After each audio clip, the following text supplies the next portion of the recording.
My name is Ayanna Pressley, and I'm the Congresswoman representing the Massachusetts 7th Congressional District, which is most of the city of Boston, almost all of Cambridge, Somerville, Randolph, Everett, Chelsea, and 3 precincts in Milton. This is a district that is 53% people of color, 40% foreign-born, and nearly 30% single-headed households. It is a vibrant, diverse, and dynamic district, and one of the most unequal in our country. We're in a 3-mile radius from Cambridge, home to Harvard and MIT, to Roxbury, the blackest part of my district. Life expectancy drops by 30 years, and median household income by $50,000. And these inequities and disparate outcomes and racial injustices have persisted for a long time. I would argue that none of them are naturally occurring. I think they are the consequence of what I would characterize as policy violence, under-resourcing of community.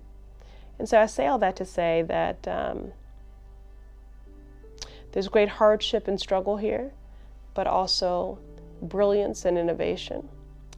And we need organizations like the Lenny Zakem Fund supports to harness that innovation and that brilliance, and to help us in doing the deep work necessary to root out these systemic inequities and disparities. They were not naturally occurring. They are the consequence and the result of, I think, very precise policy choices. And so I'm going to do my part in Washington because policy is my love language, to advance policies and to support budgets that change the legacy of this district from being one of the most unequal in the country to being a model for the country. But I need partners. I can't do it alone. And that's where the Lenny Zakem Fund and all of these incredible organizations come into play. I was an aide to Senator John Kerry for 11 years. And in that time, I served and volunteered on numerous nonprofit boards, boards committed to diversifying the political pipeline, but my heart's work was everything that I was supporting or doing to support girls and their safety, development, health, and wellness.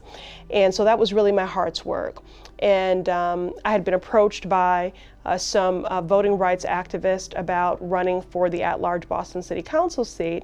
They said, this is the year that a black woman will be elected to the City Council. And I said, that's great. And they said, it will be you. And I said, no, thank you.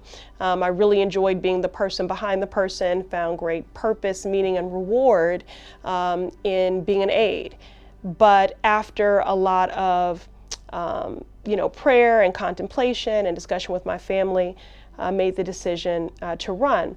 And so, as is customary for any candidate, you have to seek out the counsel and advice of people, kiss some rings for some of the old guard, as it were, at least according to conventional wisdom. And so in one of those meetings, they asked me, which is a very fair and frequent question for any candidate, why are you running? And I said, I'm running because I want to save girls. Girls that don't even know they need saving. And their response was, then go run a nonprofit, because saving girls is not the work of municipal government. And of course I knew better and I knew differently, because in volunteering for these girl-serving organizations, I would give as many young women, little girls as possible, my cell phone number. And they were calling me at all hours of the day and night. And I was doing everything that I could to keep my arms and my home open to them, but it wasn't sustainable. And they were calling me about everything from, I've just come out to my family and they kicked me out, can I stay with you? I have a family member who is not respecting personal boundaries and is making me feel uncomfortable. I know you're a survivor of abuse, can you help me? I think I'm pregnant, can I take a test at your home? Through these conversations, it became clear that we were failing girls systemically, that these were not anomalies. And so I stuck true to my compelling to run based on a desire to be of service to girls and to champion gender-specific and responsive programming and policies. Now, just to speak to the power of that representation and that leadership parity when it comes to race and gender, because it does surprise a lot of people that a city that is known for its progressive, bona fides, as it were, would never have had a woman of color serving on the Boston City Council. It took 100 years to break that concrete ceiling, and 230 years now that I'm the first person of color and woman to serve, black woman to serve in our congressional delegation. That took 230 years.